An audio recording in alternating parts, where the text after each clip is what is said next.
Bismillahirrahmanirrahim. Assalamualaikum warahmatullahi wabarakatuh.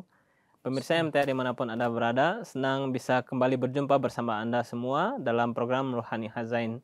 Di dalam program ini kita akan membahas karya dari Hazrat Masih Maud alaihissalam yang telah dikompilasi di dalam buku Ruhani Hazain. Dan untuk kali ini kita akan membahas buku yang ke-6 jilid ke-12 Ruhani Hazain berjudul Sirajuddin Isai ke Char Swalong Ka Jawab. Artinya adalah jawaban terhadap 4 soal yang dilontarkan oleh Sirajuddin, seorang Kristen. Saya Hafizur Rahman, di studio telah hadir narasumber kita seperti biasa Bapak Maulana Atul Ghalib Yudi Hadiana. Mari kita sapa beliau terlebih dahulu dan kemudian kita mulai pembahasan buku ini. Baik, Assalamualaikum Bapak. Waalaikumsalam warahmatullahi wabarakatuh. Bagaimana kabar Bapak hari ini, sehat tentunya? Sehat, alhamdulillah. Alhamdulillah. Baik, buku yang akan kita bahas berjudul Sirajuddin Isai ke Char Swalong Ka Jawab. Jawaban terhadap 4 soal yang dilontarkan oleh Sirajuddin. Dan Sirajuddin adalah seorang Kristen ya Pak ya, Isai. Seperti biasa kita mulai pembahasan mengenai latar belakang atau situasi yang mendorong Hazrat Masih Maud menuliskan buku ini. Bisa Bapak mulai dari sana penjelasannya. Baik, bismillahirrahmanirrahim. Seperti tadi sudah disebutkan ya, karena ini adalah jawaban atas pertanyaan yang disampaikan oleh Tuan Sirajuddin, ya maka latar belakangnya pun tentu adanya pertanyaan ya dari Tuan Sirajuddin ini. Nah, tapi sedikit di sini kalau kita lihat di dalam pengantar atau pengenalan buku Ruhani Hazain ini, khususnya untuk buku ini, di sini ada beberapa informasi tambahan ya. Jadi yang pertama, Tuan Sirajuddin ini beliau adalah profesor di FC College Lahore, di mana pada awalnya, dulunya, beliau adalah seorang Muslim, orang Islam, tapi karena beliau ini banyak bergaul, bertemu, berdiskusi dengan para padri atau para pendeta Kristen, lalu banyak keberatan-keberatan yang diajukan oleh para pendeta Kristen terhadap Islam, akhirnya beliau terpengaruh, lalu masuk Kristen. Nah, kemudian pada tahun 1897 beliau ini datang ke Qadian ya, berjumpa dengan Hadrat Masih Maud alaihissalam, lalu tinggal beberapa hari bersama dengan Hadrat Masih Maud alaihissalam, dan pada hari-hari tersebut berdiskusi dengan Hadrat Masih Maud mengenai berbagai macam hal terkait dengan keislaman dan juga kekristenan. Maka di dalam diskusi tersebut Hadrat Masih Maud menyampaikan berbagai macam penjelasan, dan pada akhirnya Tuan Sirajuddin ini beliau mengakui bahwa memang ajaran Islam ini unggul gitu ya. Kemudian disebutkan juga bahwa saat-saat itu beliau kembali melaksanakan sholat juga dan lain sebagainya. Hingga pada akhirnya beliau ini kembali ke Lahore ya. Nah, ketika beliau kembali ke Lahore, beliau berjumpa lagi dengan para pendeta Kristen, orang-orang Kristen, lalu diajukan lagi keberatan-keberatan dan lain sebagainya, sehingga beliau terpengaruh lagi dan menjadi Kristen lagi. Lalu dari sanalah kemudian Tuan Sirajuddin ini menyampaikan melalui surat kepada Hadrat Masih Maud 4 pertanyaan, di mana 4 pertanyaan ini juga membandingkan ya antara pendiri Islam dengan Kristen, ajaran Islam atau Quran dengan Kristen gitu ya. Nah, untuk menjawab pertanyaan ini Hadrat Masih Maud menulislah buku ini untuk faidah atau manfaat agar bisa juga dibaca oleh halayak gitu ya, oleh orang-orang lain pada umumnya. Maka Hadrat Masih Maud pun beliau mencetak buku ini. Buku ini dicetak pada 22 Juni tahun 1897. Oke. Baik, karena memang buku ini adalah jawaban terhadap 4 soal. Pertanyaan selanjutnya saya ingin tahu apa-apa saja ke-4 soal yang dilontarkan tersebut. Mungkin soalnya dulu saja Pak, nanti pembahasannya nanti selanjutnya. Baik. Jadi pertanyaan yang pertama di sini disebutkan ya. Di sini Hadrat Masih Maud pun mengutip pertanyaan langsung ya yang memang ditulis oleh Tuan Sirajuddin. Di sini kalau kita coba terjemahkan, pertanyaannya adalah, sesuai akidah Kristen, ya misi Yesus atau Al-Masih di dunia ini adalah datang untuk menebarkan cinta atau untuk mencintai umat manusia dan untuk mengorbankan diri beliau demi umat manusia.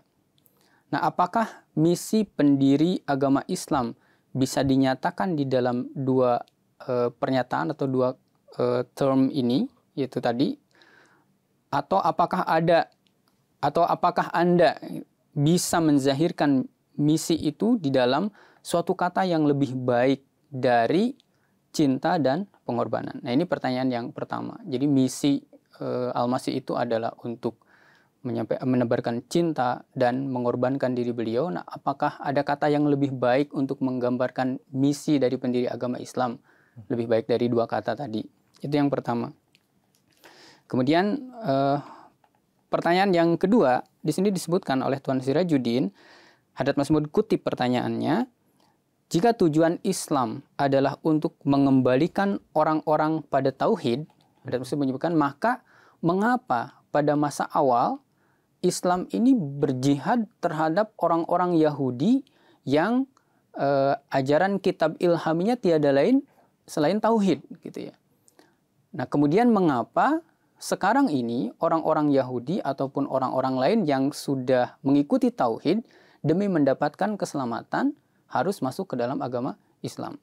Nah, ini pertanyaan yang kedua. Kemudian pertanyaan yang ketiga, kalau kita coba lihat di sini, Tuan Sirajuddin menanyakan, jadi berkenaan dengan kecintaan Tuhan terhadap manusia, kecintaan manusia terhadap Tuhan, di dalam Al-Quran ayat-ayat mana saja yang menggambarkan mengenai kecintaan tersebut dan kata apa yang digunakan. Nah, ini terkait dengan kecintaan. Kemudian yang keempat ya, pertanyaan yang terakhir dari Tuan Sirajuddin dikutip oleh Hadrat Masih Maud bahwa Hadrat Al-Masih alaihissalam, itu Nabi Isa alaihissalam, berkenaan dengan diri beliau sendiri menyatakan bahwa datanglah kepadaku orang-orang yang lelah, maka aku akan memberikan ketentraman atau kenyamanan.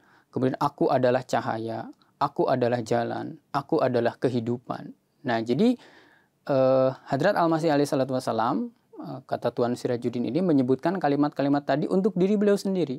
Nah, apakah pendiri agama Islam yaitu Hadrat Rasulullah SAW juga menyebutkan kalimat-kalimat semacam itu untuk diri beliau sendiri atau tidak? Nah, seperti itu. Oke, baik, itulah keempat pertanyaan yang dilontarkan oleh Tuan Sirajuddin kepada Hadrat Masih Maud yang kemudian beliau jawab dan dibukukan untuk manfaat bersama ya Pak ya, tidak hanya untuk manfaat Tuan Sirajuddin ini.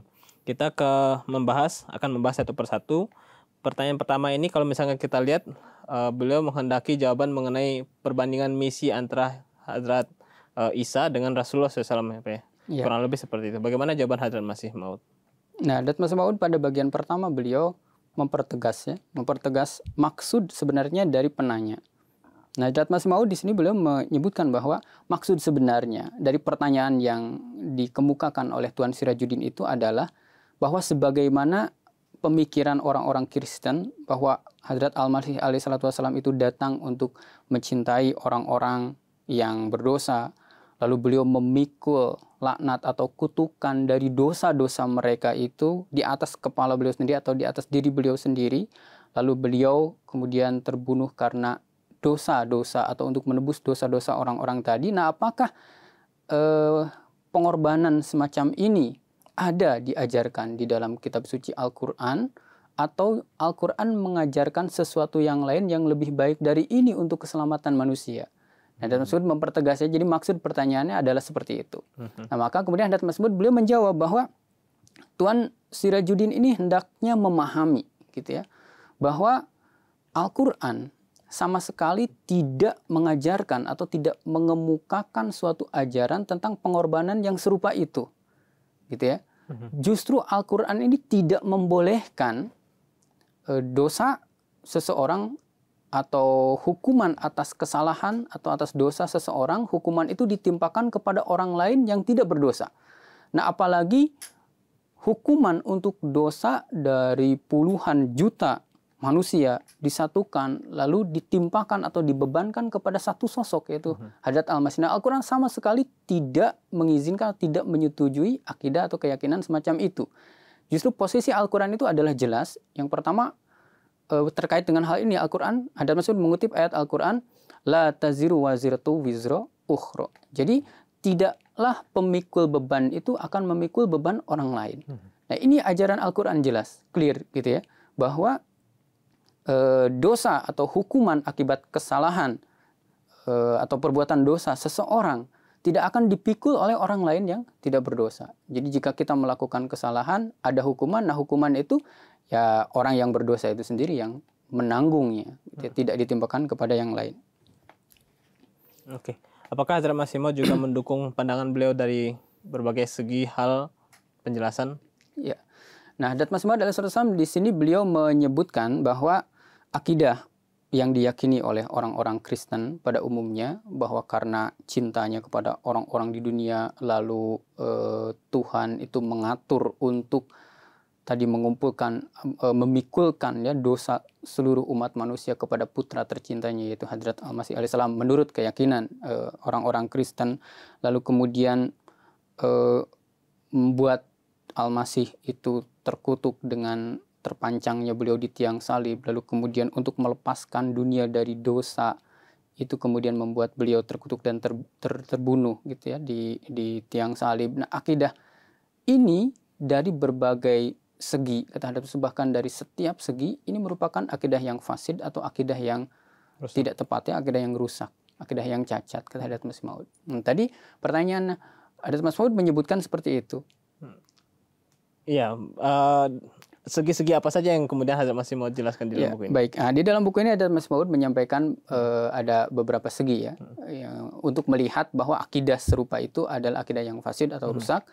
Jadi kita coba kemukakan 3 contohnya yang Hadrat Masih Maud sampaikan. Segi yang pertama, Hadrat Masih Maud alaihissalam, akidah tadi adalah akidah yang fasid, akidah yang tidak tepat, akidah yang cacat, akidah yang rusak jika dilihat dari segi timbangan keadilan gitu ya. Tidak alangkah merupakan suatu perbuatan atau tindakan yang aniaya ketika si A misalkan melakukan suatu kesalahan lalu dia harus dihukum, tapi hukumannya ditimpakan kepada si B, orang yang sama sekali tidak bersalah atau tidak berdosa. Nah, ini sesuatu yang tidak adil dan merupakan suatu keaniayaan. Kemudian masih dari segini Hadrat Masih menyebutkan juga bahwa hati nurani manusia, jika kita tanya kepada nurani manusia, tidak akan pernah menerima bahwa tadi ada seseorang yang melakukan kesalahan, lalu dia berhak untuk, bukan berhak, harus dihukum, menerima akibat dari kesalahan atau dosanya tadi, lalu hukumannya ditimpakan kepada seseorang yang lain, yang sama sekali dia tidak tahu menahu atau dia tidak melakukan dosa, tidak melakukan kesalahan. Nah, maka jika kita tanya kepada nurani manusia, maka nurani pun tidak akan menerima hal itu. Nah, ini sisi atau segi yang pertama. Kalau dilihat dari segi keadilan, maka tadi akidah itu tidak tepat atau rusak. Kemudian berikutnya, Hadrat Masih Maud menyampaikan dari segi falsafah keruhanian, yaitu dari segi hakikat dosa. Nah, jika dilihat dari apa itu dosa sebenarnya, hakikat dosa itu seperti apa, maka akidah ini pun adalah akidah yang tidak benar. Hadrat Masih Maud menyebutkan bahwa dosa itu adalah racun gitu ya, yang tercipta ketika manusia itu benar-benar mahrum, ya, benar-benar luput dari kecintaan, dari ketaatan kepada Tuhan, dan dari mengingat Tuhan dengan penuh kecintaan. Jadi dosa itu timbul ketika manusia itu memang betul-betul terputus hubungannya dengan Allah Subhanahu wa Ta'ala. Ketika manusia tidak lagi taat kepada Allah Subhanahu wa Ta'ala, tidak ada kecintaan sama sekali dalam dirinya kepada Allah Ta'ala, maka dari situlah timbul dosa. Nah, contohnya Hadrat Masih Maud menyampaikan sebuah gambaran ya, seperti sebatang pohon. Jadi seperti sebatang pohon, ketika pohon itu masih tertancap ke dalam tanah, akar-akarnya masih berada di dalam tanah, maka akar-akar itu bisa menyerap air, makanan, dan lain sebagainya, sehingga dia bisa tetap tumbuh, bisa tetap hidup, daunnya bisa hijau, bisa menghasilkan buah, dan lain sebagainya. Nah, tetapi ketika pohon itu dicabut dari tanah dan terpisah dari tanah, akar-akarnya tidak lagi bisa menyerap sumber-sumber kehidupan, maka perlahan-lahan pohon tersebut menjadi kering, daunnya menjadi berjatuhan, dan pada akhirnya pohon itu menjadi mati. Demikian pula manusia, ruhani manusia. Ketika manusia tercerabut gitu ya, hatinya dari kecintaan terhadap Tuhan, hubungan atau kedekatan, ikatan dengan Tuhan, maka seperti pohon tadi, maka dia lambat laun akan mati secara ruhani. Nah, ini adalah dosa. Hakikat dosa itu seperti itu, yaitu adanya keterpisahan dari Allah Ta'ala, ketiadaan ketaatan dan kecintaan pada Allah Ta'ala, maka timbullah dosa seperti keringnya pohon yang tercerabut dari tanah tadi. Nah, maka Hadrat Mas'ud menyebutkan bahwa untuk obat atau penyembuh dari dosa tadi, kalau dilihat dari hakikatnya tadi, ada 3 Hadrat Mas'ud menyebutkannya. Nah, yang pertama, beliau menyebutkan penyembuhnya atau obat untuk dosa itu adalah adanya mahabbat atau menimbulkan kecintaan ya kepada Allah Subhanahu wa Ta'ala. Kemudian obat yang kedua adalah istighfar. Kemudian yang ketiga adalah taubat. Ya. Nah, Hadrat Mas'ud alaihissalam menyebutkan bahwa tadi kalau kita melakukan dosa, manusia melakukan dosa, maka untuk menghilangkan dosa itu, untuk meraih keselamatan, maka ada 3. Yang pertama adalah tanamkan kecintaan kepada Allah Subhanahu wa Ta'ala, raih kecintaan terhadap Allah Subhanahu wa Ta'ala. Kemudian yang kedua adalah istighfar. Nah, istighfar itu Hadrat Mas'ud menyebutkan di sini bahwa makna daripada istighfar itu adalah permohonan kepada Allah Subhanahu wa Ta'ala agar Allah Ta'ala menutupi gitu ya. Menutupi kesalahan-kesalahan yang mungkin bisa timbul suatu saat, kelemahan-kelemahan yang ada pada diri manusia senantiasa memohon kepada Allah Ta'ala agar Allah Ta'ala menutupi itu sehingga kelemahan itu tidak muncul, tidak keluar. Sehingga manusia melakukan dosa. Nah, ini istighfar.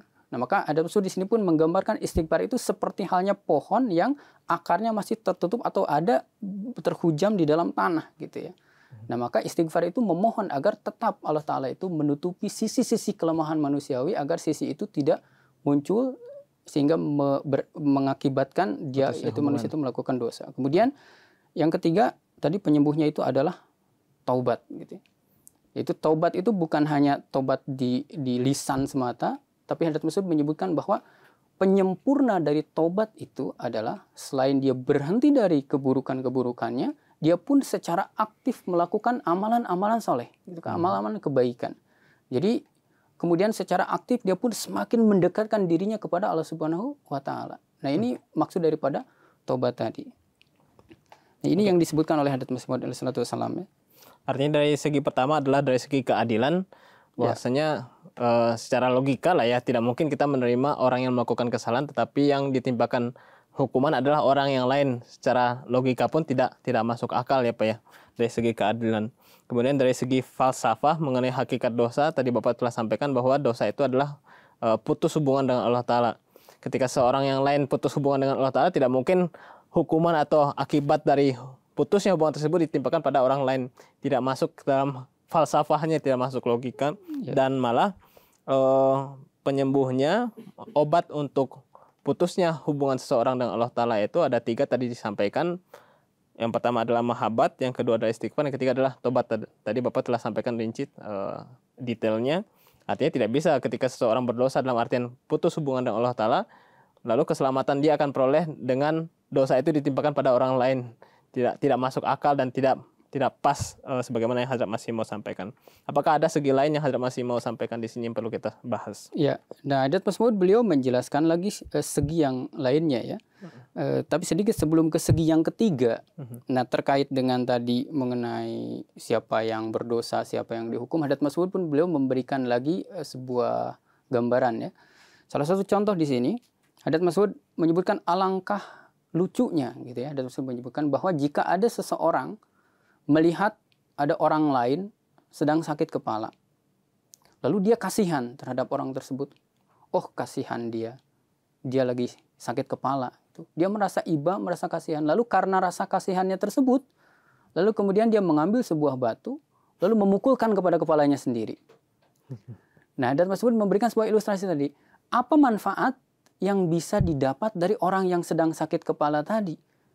Ketika orang yang merasa kasihannya tadi, sebagai ungkapan rasa kasihan dia, justru dia mengambil batu lalu memukulkan kepada kepalanya sendiri, kan tidak ada kait mengait-nya gitu ya. Apakah orang yang sakit kepala tadi sembuh? Kan tidak. Harusnya akar dari sakit kepalanya ini apa? Gitu kan, sebabnya ini apa? Lalu berikan obat sesuai dengan itu.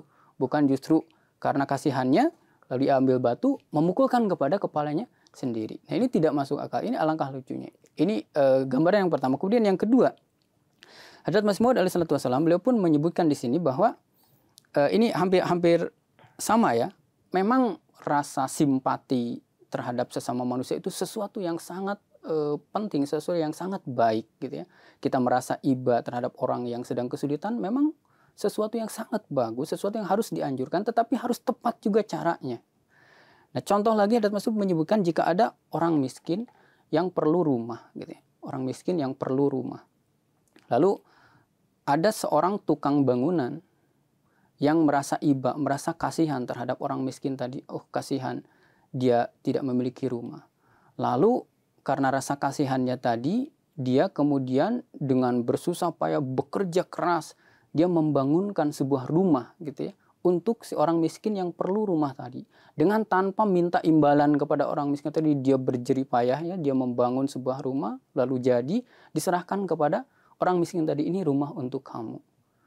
Nah, tentu ini merupakan suatu kebaikan yang layak untuk dipuji dan layak untuk diamalkan dan ditiru. Tapi lain halnya ketika misalkan si tukang bangunan tadi, karena rasa iba, rasa kasihnya kepada orang miskin yang perlu rumah, lalu rasa kasihannya itu mendorong dia untuk merobohkan rumah milik dia sendiri. Kan ini tidak masuk akal gitu. Nah, ini contoh dari akidah yang diyakini secara keliru tadi dalam penjelasan Hadrat Masih Maud SAW. Kalau seorang melakukan dosa atau siapapun melakukan dosa, maka penyembuh untuk dosa tadi ada hal-hal yang tadi dijelaskan oleh Hadrat Masih, bukan justru dengan adanya pengorbanan diri. Dalam hal ini ya, yang diyakini oleh orang Kristen adalah pengorbanan yang dilakukan oleh Hadrat Al-Masih alaihissalam. Nah, segi yang ketiga yang menyebabkan akidah tadi ini adalah akidah yang fasid ya, akidah yang tidak tepat. Hadrat Masud menyebutkan jika ditinjau atau dilihat dari makna atau mafhum dari kata laknat atau kutukan, ya terkutuk. Jadi orang-orang Kristen, Hadrat Masih menyebutkan memegang akidah bahwa kata kutuk ini, kutukan ini tidak apa-apa disematkan kepada Hadrat Al-Masih alaihi salatu wassalam. Nah, sebenarnya kata Hadrat Masih dengan membolehkan hal itu, dengan menyematkan bahwa beliau ini telah menjadi kutuk atas kita atau beliau ini wafat dalam keadaan tersalib atau terkutuk demi menyelamatkan umat manusia. Nah, ini kata Hadrat Masud merupakan suatu tindakan ketidakhormatan yang dilakukan oleh orang-orang Kristen terhadap nabinya sendiri, yang tindakan serupa itu tidak pernah dilakukan oleh kaum lain manapun terhadap nabi mereka. Karena apa? Hadrat Masud menjelaskan bahwa kata laknat atau kutukan atau terkutuk, misalkan laknati ya di sini, apakah itu artinya kata Hadrat Masih Maud merupakan sesuatu yang disematkan ya, kata laknat ini kepada hati dari orang yang memang kondisinya laknati atau terkutuk. Lalu seseorang disebut terkutuk ketika hatinya benar-benar memberontak atau menentang terhadap Tuhan, lalu bahkan menjadi musuh Tuhan. Oleh karena itu Hadrat Masud menyebutkan bahwa la'in, ya, la'in itu adalah nama dari setan. Ya. Jadi salah satu nama setan itu la'in, kan, yang terkutuk itu. Kenapa? Karena dia itu betul-betul tidak taat, betul-betul memberontak kepada Tuhan. Nah, lalu apakah kata ini pantas disematkan kepada seseorang yang suci atau seseorang yang bahkan beliau ini adalah nabi yang diutus oleh Allah Subhanahu wa taala? Jadi kata laknat, kata terkutuk itu adalah untuk orang-orang yang jahat, yang betul-betul memberontak, betul-betul terputus hubungannya dengan Allah Subhanahu wa taala, bahkan menjadi musuh Allah Subhanahu wa taala. Nah, apakah layak ini disematkan kepada Hadrat Al-Masih alaihissalatu wassalam dalam hal ini? Tentu dari segi ini pun tidak layak, gitu kan? Karena bagaimana mungkin seorang nabi, seorang utusan Allah Subhanahu wa taala disebutkan atau dikatakan terkutuk, di mana kata terkutuk atau kata laknat ini kalau ditarik lagi, kenapa itu bisa terjadi? Karena dia ini memberontak kepada Tuhan, benar-benar tidak taat kepada Tuhan. Artinya dengan menyematkan kata ini kepada Al-Masih seolah-olah menyebut bahwa nauzubillah, beliau ini memberontak atau jauh terputus hubungannya dari Tuhan. Maka ini tidak tepat juga gitu ya akidah tadi kalau dilihat dari mafhum kata laknat ini. Oke, baik. Sangat menarik sekali dan saya yakin banyak segi yang Hadrat Masih Maud kemukakan di dalam buku ini. Tetapi karena waktu juga Bapak, kita selesaikan diskusi buku ini dengan menjawab pertanyaan pertama tadi. Baik. mengenai misi Hadrat Al-Masih Ibnu Maryam atau Yesus dengan membandingkan dengan apa yang Rasulullah SAW ajarkan. Mudah-mudahan apa yang telah kita bahas barusan bisa bermanfaat bagi anggota, dan untuk episode kali ini selanjutnya kita akan bahas mengenai pertanyaan-pertanyaan selanjutnya, 3 pertanyaan selanjutnya. Baik. Pemirsa MTA dimanapun Anda berada, demikianlah diskusi kita mengenai pertanyaan pertama yang dilontarkan oleh Tuan Sirajuddin kepada Hadrat Masih Maud alaihissalam di dalam buku ini. Mudah-mudahan kita bisa berjumpa lagi dalam episode selanjutnya membahas pertanyaan-pertanyaan selanjutnya di dalam buku yang sama. Saya Hafizur Rahman beserta kru yang bertugas mohon undur diri. Wabillahi taufiq wal hidayah. Assalamualaikum warahmatullahi wabarakatuh.